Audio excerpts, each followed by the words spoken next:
naman guys, ang ipapakita ko sa inyo ay ang pag-attach ng collar.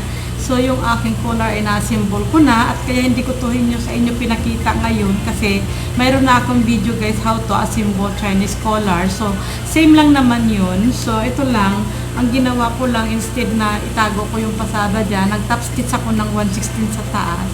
Ayan kung nakikita niyo. Kasi ibinagay ko siya dito na may 1/16. Ngayon guys, sa pagkabit naman ng collar, kukunin muna natin yung pantayan ng locket. Yan, papantayin natin yan kung pantay nga ba. So, mamarkingan natin yan. Pantay, kailangan magkapantay sila. So, yan, kailangan pantay yung marking natin. Ngayon guys, ang pagpapasada, kunin muna natin yung center back, lagyan natin ng tack para magpantay din sa dun sa tack na nilagay natin sa collar. Tapos ang pasada, nandito muna tayo sa wrong side. Ayan. So, ipapakita ko sa inyo kung paano.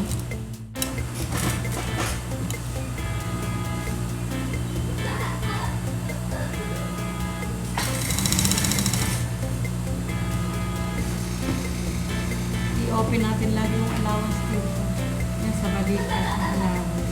Tapos, ito din yung isang marking natin. Kailangan guys, yung dulo sa dulo, magpapantayan. So, ganyan.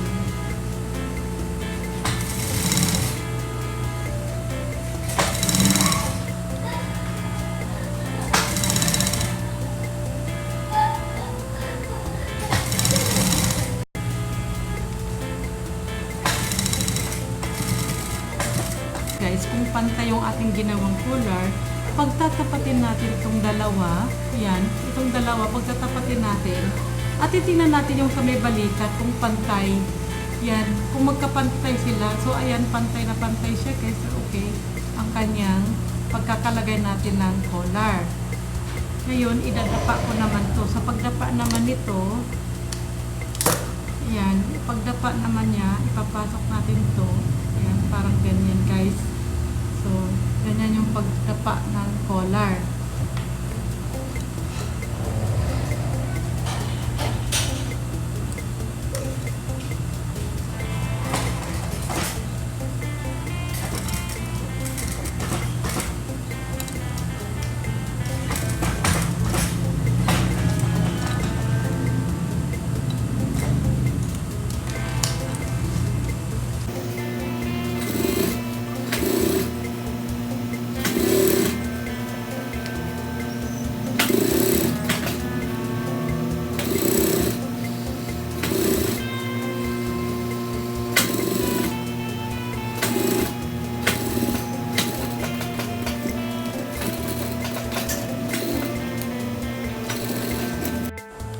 So guys, ayan na yung aking collar at saka yung placket na assemble ko na close ko na rin yung body. So ayan yung paglagay ng collar guys. Yun yung itsura ng kinalabasan ng aking pattern. So ang last operation na gagawin ko guys ay yung sleeve. So mag-a-assemble muna ako ng sleeve and then i-attach ko din dyan. So ipapakita ko sa inyo kung paano mag-assemble ng sleeve. Kaya sa pag-assemble naman ng sleeve, papasadahan muna natin to.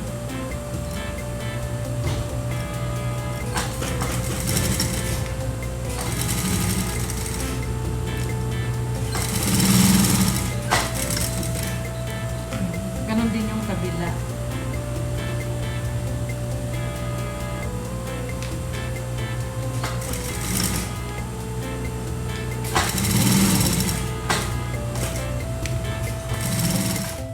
Pag-fold naman, kung makita nyo yung allowance, i-off natin yan. Tapos dun sa pinaka-length natin, kasi meron na tayong allowance ito. Ito ngayon ang itutupi natin. So, tutupi ako dito guys ng 1 inch. Kasi yung ginamit kong allowance dito ay 1.5. So, mayroong pasok na 1/2 inch. So, naka-fold siya sa loob.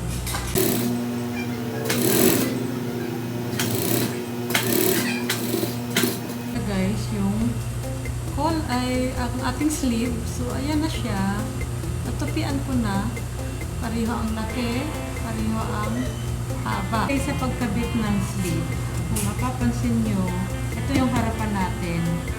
Titingnan natin ngayon yung harapan din na sleeve. So, katulad nito, ito yung harap. Ito ngayon yung ating kakabit dito. So, pagpapantayin natin yan guys dito sa side. Yung side seam na to. Yan. At saka yung side seam ng sleeve. Pagpapantayin natin yan dito.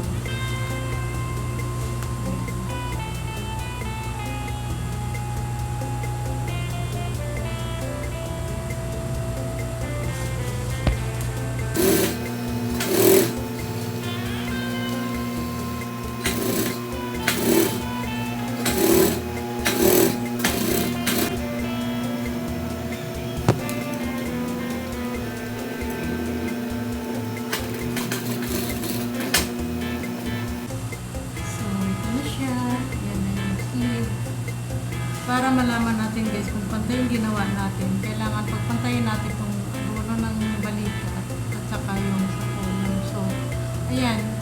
Ibig sabihin pantay yung ating balikat. Yung sleeve naman, titignan din natin. Check din natin yan kung pantay nga ba. So, ayan guys, pantay din yung sleeve. Ayan. Ayan. Kaya ibig sabihin, okay yung ating pagkakabit ng sleeve. Yun, mag-bottom hem muna tayo or tupian muna natin yung lilac.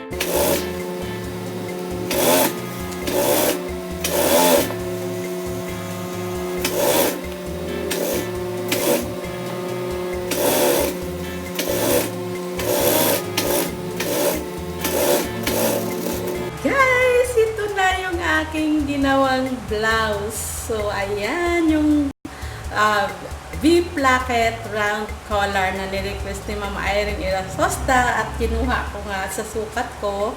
So, ayan na siya guys. Ayan. Ayan na yung sleeve. Sakto lang yung sukat ko sa sleeve. Ayan. Ayan. At saka, dahil dito nga ako naglagay ng dart, hindi ako naglagay ng tax dito kasi para hindi mahalata yung aking puson. At yung tax ko, dito lang sa likuran. So, ayan. Kung makita niyo guys, yung aking tax ay nandito lang. Ayan. So, yan yung naging kinalabasan ng aking ginawang blouse. At sana dun sa mga sumubaybay, makuha nyo rin tong paraan na to. At saka pala guys, yung sinasabi ko lagi nag-a-adjust tayo dito, yun ay para hindi siya lobo. Kung mapapansin nyo, hindi lobo yung sa kilikili. Kasi pagka hindi maganda yung pagkakauka sa kilikili guys, malimit na nangyayari niya, nakaganyan. Nakaganyan. Pero dahil nga ito ay saktuhan, yan, sakto lang din yung lalim ng aking V-neck. So guys, pati yung shoulder, okay lang din. So mayroon na naman akong isang blouse. Libre na naman. So guys, sana nag-enjoy kayo sa aking ginawa at sana may natutunan kayo at nakadagdag ulit ng kunting kaalaman sa inyong mga kaisipan. So guys, subaybayan niyo pa yung mga susunod ko pang videos. And bye-bye!